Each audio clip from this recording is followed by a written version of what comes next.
If you do 2 cams on the regular ADT, you have to do NestAware Plus. There you How go. much does that cost? Good luck. $69.99. What happens if you lower the MMR on 2 cameras? You get fast. Don't you lose like minus 35 point. Oh shit. All of it. ADT does not fund it. Wow, what a great sales roll, Grady.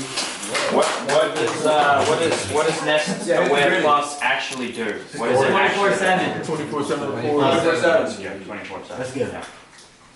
Weird. Very good. Very good, very good. Very good, very good. So what happens if I do one outdoor camera without NestAware Plus? You could charge it a 63, but they wouldn't get 24/7 recording. Wow. And if you do one camera at 69, you get the $100 automation bonus. Correct. Wow. But if you're a good salesman, and you want to do one cam at 63, you could do a doorbell cam, and that doesn't have 24/7 anyway. So. You Cam, what you thinking, bro? Dude, what you tough times never last, but tough people do. Wow. Last month, we've had tough days, tough weeks. And it really shows who the tough people are who are still here. Ooh. Let's go. Let's go. Pussy's right. Colton, what do you think? I said that. Oh man, I'm thankful that we are not kicked out of here yet. Thankful that we are actually still in the apartments. I like that. That's great. Yeah, let's keep it up. Awesome. Thank you for our van ride. Mike Penis. Yeah, that's it. Mike Penis. Mike Penis. Zach, be strict. He's certified. Be a tough one. Ron, can you get Keith. Mike Penis. That's my record. Wow. Are you filming, Brian? Make sure you get this. Dude, my bad. I need a copy of that thing from Dan yesterday. Get some. what's going on, man? Hey, how's it going? I'm Mike with ADT. How you doing today? Alright. Good to meet you, man. I was going to let you know what I'm doing in the neighborhood. My job's a little bit different. Have you seen these blue signs around the neighborhood? Yeah, I've seen them before. Yeah, for sure. That's what my job is. It's pretty simple. Just for you guys keeping this sign out, we actually get to cover all the upfront costs on 2 of Google's new cameras for you guys. I'm probably good. Do you know Miss Betty a little bit down the street? She's been here like quite a little while, like 30 years. You know her? Yeah, that's quite a little while. The red brick house right there. The what? Do you know Miss Betty in the red brick house right there down the street? Oh, yeah, Betty, Yeah. Betty, we got her set up with the doorbell camera because, you know, those kids kept coming by stealing her packages. I'm sure your wife probably... Is it a Ring? Yeah, it's like the Ring, but it's a lot better. It has like facial recognition and it records more than the Ring does. You don't just get those little snippets. I'm guessing your wife probably gets a lot of packages, or maybe you do. Yeah, fair amount. Yeah, for sure. So what we're able to do is just for you keeping this sign out and advertising for us so that all your neighbors, when they see the sign, they see the new Google camera, they know we have what they want. So they'll come ahead and go, so they'll come and, Yeah, I mean, I don't want to buy anything. yeah, man, for sure. That's actually the best part. We get to cover everything for you. The only thing you guys are in charge of is just keeping the system connected. Yeah, I think one of you guys that came by before, Yeah, I was probably one of the salesmen. My job's a lot you're different. trying to charge me like $200 up front. Exactly, yeah, no, we get to waive all that for you just because you're going to be advertising for us. We get to cover everything to where you're not paying anything up front, it's just that monthly bill. Have you ever used a security system before? No. Do you guys cover the backyards? Yeah, so we also have this outdoor camera. It's great for looking over the cars, but you can also throw one in the backyard so you can obviously, you know, watch whenever you let the pets out and everything like that. Do you guys know where I can set this down? Good job, Mike. Take it to the back. Take it to the back.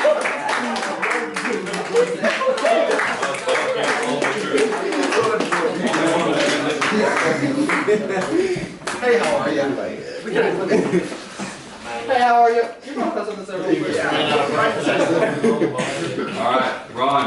Alright, Steve Rose, he started off, well, my job's different, and he said it's very simple, and then you name drop, and then you crime drop, but a con, you should have when you crime drop, you can take it into advertising, so because she got her packages stolen, we know everybody wants security, we just want to be the ones they call, that's why we want you to keep our sign out. So just transition from Prime Drop into advertising. Boom. And then, when he said about the back cameras, they say, oh yeah, why would you want a back camera? And then ask him to show you where he would want the back camera, and that's an easier transition. Yeah, it's pretty good though. Yeah. Honestly, mine sounds good, dude. Hey, Mike. Too early, you said? I'll let you in. Alright, here we go. Got some fun. Oh yeah. Fun? Fun. Fun? What? Fun. Here's my friend to do Alright, so we're gonna go over a bunch of different things. If you guys have notepads or notes in your phone or whatever. I was thinking about the way that some of the rookies are pitching and even the vets when we get into a slump. And we need to just change our mindset. So we're gonna do a bunch of different things today. I was researching and listening to some really cool things for today, so there's some cool numbers and stuff that I want you to write down. So, I want Ronnie to come up here. So we're going to talk about something called expressiveness. Now we might not all be as expressive as like someone like Alex or maybe like Mike or me or Kyle. Like we can be loud and expressive, but you need to tap into a level of expressiveness that helps the customer get on board with you. So if you have a chill customer, you need to be chill. If you have like a customer that's excited, you need to be excited. But I think a lot of us, we get into our own head, and by the time that we're on that 40th door, the 40th note, like Mike was saying the other day, we lose our soul, you know? So resetting in between every door and having the same level of intensity and focus is so important. So we're going to do kind of like a drill or something, practice something here. And I want you to see the resistances that he's probably going to put up just with us together in this room. Not even like on the door, getting a bunch of notes, okay? So I want you to close your eyes, okay? And I want you to imagine like, you know, I got a water bottle here. This is your phone, okay? You just got a text message or a phone call, and I want you to imagine this is really happening, okay? That for whatever reason there was someone that died or however it happened, you came into $500 million. They gave you a lot of money, okay? You $500 million. $500 million. A lot of money, right? You don't have to worry about getting kicked out of this apartment complex. You can buy the whole damn thing, right? $500 million. Okay, open your eyes. Now you're calling me. Pick up your phone. Okay? You're calling me. You're calling me. Okay? Tell me about what just happened. We're homies. Tell me what happened. Go. Call me. Yo. What's up? I just got 500 million, like $500 million. You know how much that is? Okay. I could buy the apartment complex. There you go. That's awesome. So, and I want to pick a few people that like sometimes aren't getting out there and expressing themselves as much, like because Ronnie's chill, right? But when you're expressing to somebody what is going on, you need to convey the urgency about your product and the self-belief that you have in that, right? And you need to show how much you love the product. I mean, he was smiling. Like when he was telling me on the phone there, he was smiling. He was loving it. Now I want you to, we have like a box in our minds, okay? Of like what we can say and what is socially acceptable, right? That's why I was like screaming the other day. Like there's stuff that we can say, express, and can't do that is just within our mind, and that's literally just social programming, okay? Imagine you actually got $500 million. Call me for real. No, you did not. That is not what you would be saying if you got Holy shit, Nate, dude, the craziest thing just happened, bro. Like, you would not believe this, bro. There is 500. Like, you'd be shaking, you'd be like, there's 500 million. Nate, IRS is gonna come after them. you're gonna be freaking out. Call me. Call him right now. Call me. I'm ready. Right now. Nate, Yo, what's up? I just got 500 million. No, that's not enough. I don't believe it. I'm not You're not gonna playing. be- 500,000 $500 million.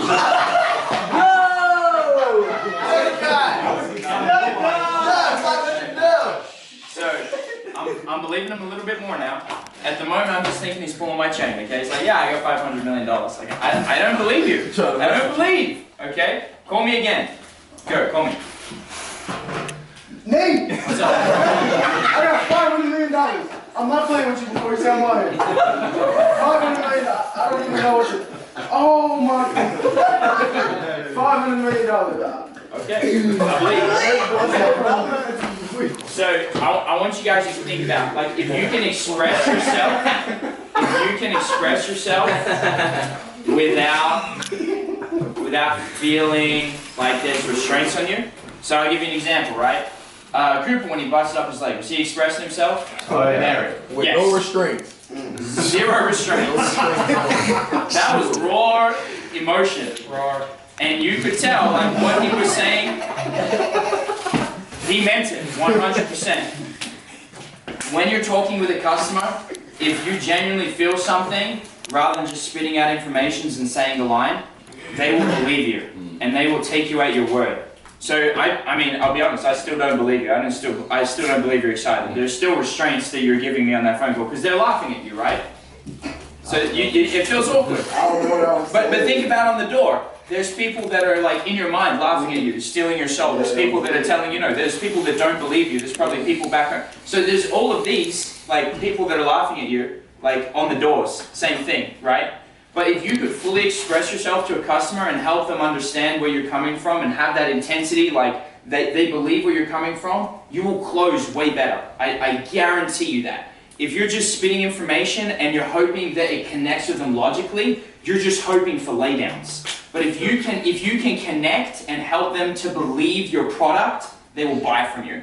And if you have that level of excitement, intensity, if you can express your emotion, and we're talking about expressiveness, right? So most of us, we don't know how to express ourselves. And like I was saying, in extreme situations, we know how to express ourselves. We just need to tap into that and basically kick into, like, the fight or flight situation when we're pitching and selling, so that people will believe what we're saying. So I'll give you another example, okay? You can sit down, Ronnie. Thanks for being a volunteer. But I want you, that's mine, yeah. But I want you to see, like, we have these, like, expressive traits that we will and won't do. Like, I'm trying to think of other extreme circumstances. Like when somebody finds out that they're having a baby and they're happy about it, right? Maybe they both might cry in both situations. But either way, there's going to be a lot of raw emotion, right? And part of you being a good salesman is helping the customer connect emotionally, but you have to pave the way for them when you're selling them. Does that make sense? So you're hoping they hop onto your emotional bandwagon. It's not going to happen. You need to kind of pave the way, open up, be expressive to them, and show them with smile, language, expressiveness, tonality, excitement, body language, that, like, what you're doing is important and it matters, and it differentiates you from the other kids that have knocked on their door, they've had their soul stolen, and they're just sitting there pitching the lines, right? If you're kind of to the point, you're looking at them, what did I say to you when I hung up 10 minutes before you sold last night? I said 3 things. Do you remember what they were? Said knock 15 more doors. Yeah, right at the end. Look them in the eye, be direct, be assertive. Yeah, exactly. That was fire, right? That's how you carry yourself and be expressive, right? Like, people pick that up. So, like, same thing, right? Like, Jackson did a training on this last year. Like, if I give you a pen and say, hey, Wayne, this is a pen, I really hope that you use it. Hey, Alex, this is a pen. And I throw it at you, right? Like, I'm giving a pen to 2 different people, but, like, they're going to feel 2 different ways. And I said exactly the same thing to them. So, like, when you're pitching somebody, helping them see, like, you come from a place that cares for them, that they feel protected and looked after, that you genuinely care about them. Now, you guys, I don't know, you might not actually care about people, and maybe that's a you thing. But if you're ever going to make money in life, people need to know that you care for them. And if you're going to have sticky customers. So that goes on to the next bit about our training, right? So yeah, the goal of all of that was just to help you guys see that you want to, through your expressiveness, help people see that you're assertive, relaxed, and dominant. And that they can trust you, like you're the professional. And so taking pauses, looking people in the eye, trying to, with the best of your ability, be expressive. And maybe you haven't been very good at that. Maybe you're just, I don't know, not Italian, like we were brought up with lots of expressions and that sort of thing. But you can learn these things. Like, these are sales skills that you learn using your hands and body language and facial expressions. So like, learn when you're in a situation, like even if you're getting a coffee, okay, how can I be expressive so that I make that barista smile, right? How can I say thank you in a way that people genuinely feel that from me? No, like, thanks, man, and just move on. Like, how can I literally convey meaning in my words? And so that's the next bit of our training. A man's word is everything. What is the only thing that you can actually give someone for sure? Kind of, yeah, pretty much. Like, honestly, your word. And a man's word is everything. If Mike says something, I believe him and I take him at his word, right? So your customers need to feel that as well. So whether it's a handshake deal, whether it's your word, whether it's whatever, this is so important for business, your customers, but yourself as well. Like if you give yourself your word and you promise something, you have to do it. You can't let yourself down. Like if you make a covenant like a marriage or a commitment to stay out for a certain amount of months, or you say every day I'm going to get up and train, like your word is everything. It has to be everything. And if you break that, then like your word means nothing and nobody believes anything. And of course they don't believe the emotion that's coming across because your word means nothing. So I want us to see that like if we have an office of people that keep our words, it is going to change everyone's lives in here for the better. And so a small thing that I was watching this podcast earlier today, and it was really cool, it was by this guy called Elliot Trains or something like that. Super cool guy. I really like his stuff. And he was going over this study with 11 companies, big companies, and they had 58,000 hours that they logged. And it was really cool. They had like just normal people sitting 25 feet away from top performers, right? Around you guys, you have top performers, right? You guys are in proximity with top performers.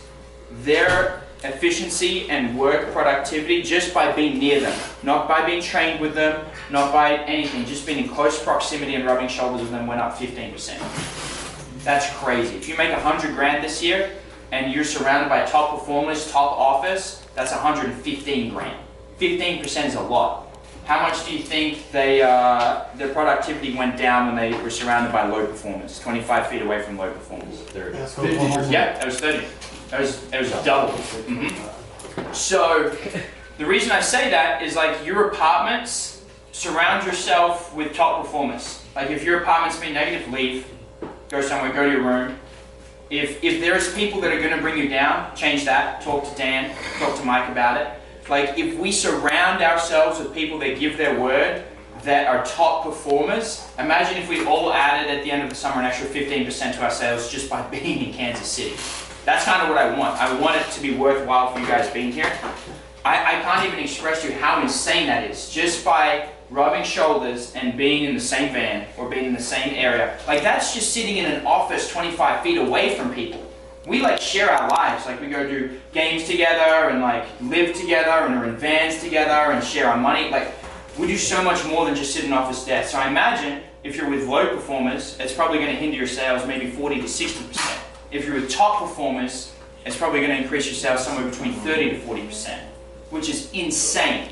And so I want you guys to see that negativity and low performance, like we need to get them on the same level. If there are people that have that negativity, bring them up, surround them with top performers. Because I guarantee you, like top performers will leave those people behind or they'll be forced to get up. So, last couple things. I want to go over some common excuses that we make. Because if you're going to give somebody your word, it means that you have to keep your word to yourself. And if you can't keep your word to yourself, then you can't keep your word to your customer, to your bosses. It's all a shit show. It has to start first and foremost with you, right?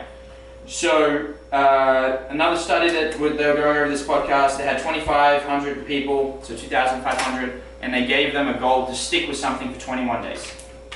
Whatever it was, like drink X amount of water for 21 days, or go to the gym for 21 days, or brush your teeth 3 times a day for 21 days, whatever. They gave them a goal to stick with 21 days. Take a guess out of 2,500 people, how many people stuck with whatever the goal was for 257. 250, 7, 100. 100, 2. 5, 21 days. I know, it's such a short time. I mean, the sum is like 122 days. It was 58 people. Oh, that's crazy. It is. I know that you guys made promises to yourself on these boards that I haven't kept, you haven't kept. But we have much more than 21 days. So that's like at least 2 or 3 opportunities to reset throughout the summer. You might stuff up on your goals, but that's all a learning experience. There's no such thing as failure if you learn from it. So look at your goals. If you've let yourself down, reset your goals and make a new promise to yourself, and then keep your word to yourself, because it's the most valuable thing.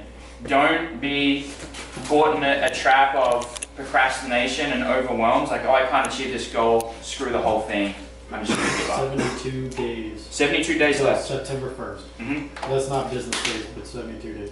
72 days. So if you, like 21 days, you have 3 chances to reset. You got like 2 fails, I guess. And the 4 most common reasons that people failed on these goals over this 21 days, the first one was pain. It was too hard. The push-ups started hurting, they gave up on their goal. You guys might feel that on the doors. It might be too hot. You're walking too much, your feet are sore, you're sick, you're, I don't know, in physical, mental pain. That is not a good enough reason to give up on your goals. You guys have probably all seen those cliche gym quotes, right? Like the pain of quitting is worse than the pain of continuing, right? You're gonna have to pay the price of pain at some point. So I want you guys to see, pain is not a good enough reason to break your word to somebody, and it's not a good enough reason to break your word to yourself, right? So as we go through the summer and we're coming into the back half, you have goals. Don't let pain be a reason that you give up on your goals. That is the worst excuse. It just means that your mental fortitude is weak and something external broke you, which means you're a bitch. So you need to have goals that you can achieve and mental fortitude to stick with them. So pain is not good enough.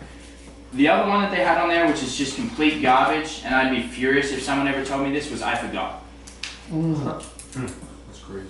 I have a terrible memory, and hopefully Maddie thinks I'm getting a little better at remembering things, but when it comes to work, or if I make a promise to somebody, I really do try my best to never use an excuse, I forgot. Like if it's a customer, I write a note in my phone, I set an alarm so it goes off at whatever, 10 the next morning, so I'm doing phone calls. Like I forgot is not a good enough reason to give up on your goals. That is not a good enough reason. The other one was lack of support. They felt like their boss wasn't supporting them. They felt like their family, their wife wasn't supporting their goals, that 21-day goal. If you guys ever hear that, then we failed you, or you have a warped sense of perspective. Because I think I can speak for everyone here, we all want everyone to win. And so that can't be an excuse for you guys, right? So the last one was your own internal thoughts. Like even when they were coming close to achieving the 21 days, like day 18, day 17, they're just like, this sucks, that blah, blah, blah. Even if it's something super trivial, like your own internal thoughts are so important, and you will listen to my voice for maybe 15 minutes, if you can bear that a day, but you'll listen to your voice for 14, 16 hours while you're awake all the time. So you taking mastery and having the mental fortitude of your own voice is so much more important than the motivational stuff you'll hear on me or Instagram or Mike or Brad or Dan. Your own voice and what you say to yourself in between doors will determine whether you're a top performer or not. I can guarantee you that. I know that the guys here that are Kyle and Ron and Alex and Mike and Lamont, all the guys up near the top, Zach, Corey, Caleb, Grady, Coops, like everyone near the top, they are not getting down on themselves in between doors. They are like locked in and focused, and they're not allowing their lack of mental fortitude, if that exists, to compromise their goals. They're keeping their word to themselves, and they said they would knock the doors in the hours. So I want you guys to see that readjust your goals if you need to, but keep your word to yourself and surround yourself with top performers, and don't let yourself not be a